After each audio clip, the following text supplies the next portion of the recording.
presents the Art Exhibition 2024 উদ্বোধনী অনুষ্ঠান ICCR আমি চলে এসেছি টুডে স্টোরির পক্ষ থেকে। আর হ্যাঁ, একেবারে কথা বলবো এখানকার আয়োজকদের সঙ্গে, যা যা ছবি আছে সেই সব কিছু আপনাদের দেখাবো, শিল্পীদের সঙ্গেও কথা বলবো। চলুন দেখে নিই এক ঝলক।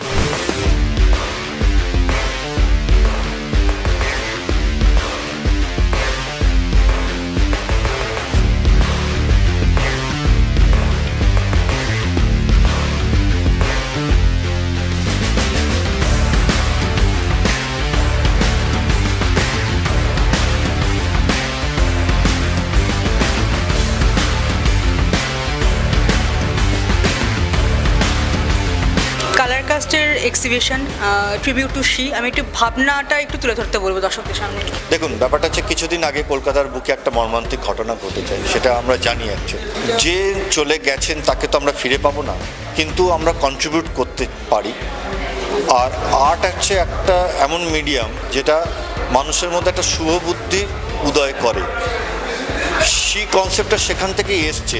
তো কালার কাস্টে বিভিন্ন রকমের আঁকার মধ্যে দিয়ে আবার একটা সুস্থ চেতনা যাতে গড়ে ওঠে, সমাজটা যেন আগের জায়গায় যেন ফিরে যায়, বিকৃত মানসিকতা যেন আমাদের মধ্যে থেকে মলিনতা যেগুলো সেগুলো যেন মুছে যায়, সেটার জন্যই এই থিমটা ছিল, পার্সপেক্টিভ সেটাই ছিল অ্যাকচুয়ালি।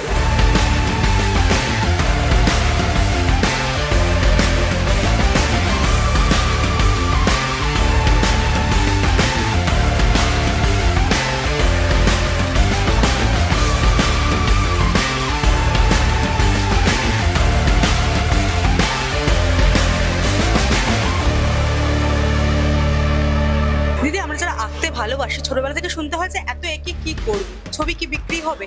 এই জায়গা থেকে তুমি একজন শিল্পী হিসেবে কি বলবে, আর কেমন লাগছে এক্সিবিশনে এসে? প্রথম কথা বলি যে কালার কাস্টের এক্সিবিশন এটা প্রথমবার নয়, আমি গত বছরও এসেছিলাম। তো গত বছর আর এবছরের মধ্যে তো স্ট্যান্ডার্ডের একটা ফারাক আছে। এবছর স্ট্যান্ডার্ড আরও ভালো, ছবির মান আরও অনেক বেশি উৎকৃষ্ট। কালার কাস্টের যে মেন যারা হোতা, যারা অর্গানাইজার, তারা প্রত্যেকেই শিল্পী, তারা প্রত্যেকে ছবি আঁকে। সুতরাং যারা ছবি আঁকে, ছবি আঁকতে গিয়ে তারা অনেক রকম অবস্ট্রাকশন ফেস করে, ভালো মন্দ নানান রকম এক্সপিরিয়েন্সের মধ্যে দিয়ে যায়, তাদের একটা ছবিবোধ তৈরি হয়ে যায় এবং তারা পুরো মার্কেটটা দেখছে, ভালো মন্দ সব কিছুই দেখছে। সেই জন্য তাদের অর্গানাইজ করা শো তো একটু আলাদা হবেই, সেখানে কিউরেট করা ছবি তার মান অনেক বেশি ভালো হবে। এটা হলো ছবির মান নিয়ে। আর হ্যাঁ, তুমি যে প্রশ্নটা প্রথমে করলে, দেখো আমি মনে করি কোনো জিনিস যদি তুমি ভালোবাসো, করতে যদি ভালোবাসো, সেটা একেবারে সেলফলেসলি করা উচিত। আমরা যদি নিষ্কামভাবে, যদি সেলফলেসলি ছবিটাকে আঁকতে পারি এবং ছবি আঁকার সময় ভালোবাসার কথাটাই যদি মাথায়, যেটা আমি করতে ভালোবাসছি সেটা সেলফলেসলি করছি, এবং এই যে আঁকতে গিয়ে প্রসেসিংয়ের মধ্যে দিয়ে যে সৃষ্টির আনন্দ, সেই আনন্দটাকে চেটে ফুটে নিচ্ছি, যদি এভাবে আমরা একটা ছবি তৈরি করতে পারি, সেই সৃষ্টির মান আলাদা হবে। তা আমার মনে হয় যারা যারা এখন ছবি আঁকছে তাদের এটা ভাবা উচিত নয় যে এই ছবি এঁকে কী হবে, ছবি আঁকার পরে কী করবো। নিয়মিত চর্চা, অনুশীলন, সঠিক শিক্ষা ইত্যাদির পরে তোমার কাছ থেকে যে প্রোডাকশনটা আসবে সেটা নিয়ে তোমায় চিন্তা করতে হবে না। আজকে না হলেও শুধু প্রসারী ফল তার ভালোই হবে। সবার জন্য অনেক শুভেচ্ছা, অনেক ধন্যবাদ।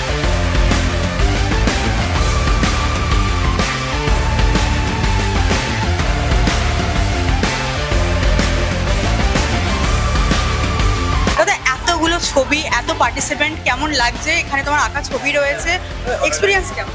খুব ভালো লাগছে। এটা সেকেন্ড টাইম আমি কালার কাস্টের সাথে আছি, আগের বছরও করেছিলাম।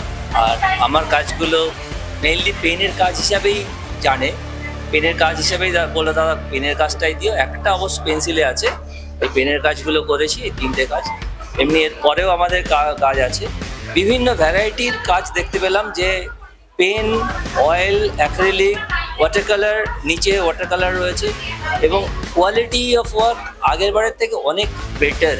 আর্ট এক্সিবিশনে এই কালার কাস্টের এক্সিবিশনটা আমি এদের জন্মলগ্ন থেকেই আমি আছি। এরা যে এক্সিবিশনটা করে এটা ঠিক কিছু শিল্পীদেরকে একত্রিত করে একটা এক্সিবিশন করলাম সেটা নয়, এটা অনেক আগে থেকে। এবং যারা ভালো কাজ করে, এখানে প্রত্যেকটি কাজ খুঁটিয়ে খুঁটিয়ে দেখার মতো।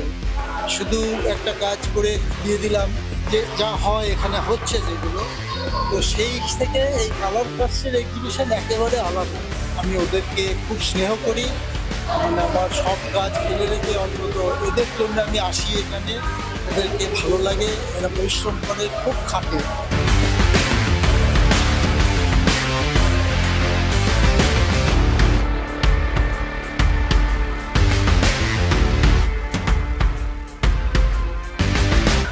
আমার কালার কাস্টের এই art exhibition it's really wonderful, মানে দুর্দান্ত লাগছে অনেকদিন পর এরকম একটা এক্সিবিশনে এসে এত রকম মিডিয়ামে ছবি দেখা, সেখানে অয়েল আছে, ওয়াটার কালার আছে, মিক্স মিডিয়া আছে, অ্যাক্রিলিক আছে, সত্যি সত্যি খুব ইন্টারেস্টিং কম্পোজিশন, ল্যান্ডস্কেপ দেখার মতো।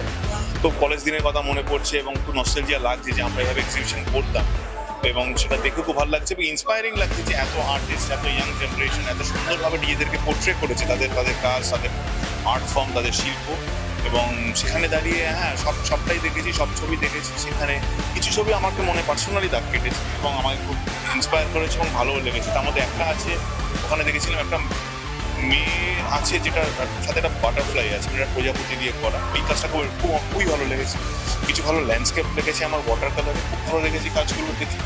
এবং একটা জিসাস আছে নিচে, ওটা খুব ভালো লেগেছে। প্লাস প্রত্যেকটা কাজ, সেটা ছোট হোক বড় হোক, যে লেভেলে তাদের প্রচেষ্টা এবং এই যে আঁকার যে ইচ্ছেটা এবং আঁকাকে ডিসপ্লে করা, মানে সেটাকে করে দর্শকের সামনে নিয়ে আসা। কারণ শুধু এঁকে রাখলে তো হবে না, দর্শককে দেখানো এবং দর্শকের তারপর যে ফিলটা নেওয়া। কারণ আর্টের কোনো ক্রিটিসিজম হয় না, art can't be criticise, it should be appreciated. এই যে অ্যাপ্রিসিয়েশনটা, ভালো খারাপ সেটা যার পার্সোনাল চয়েস, কিন্তু এই ভালো লাগাটাই ভালো, এইটা খুব ইন্সপায়ারিং, এইটা খুব ভালো লাগা। তো ওভারঅল হ্যাটস অফ যারা এটাকে সত্যি অর্গানাইজ করেছে, এত সুন্দরভাবে পুরো কিছুকে এক্সিকিউট করেছে এবং এতগুলো আর্টিস্ট এইভাবে শিল্পসত্তা, শিল্পকলা, art form. So I am really honoured and এখানে আসতে পেরে সত্যি ভালো।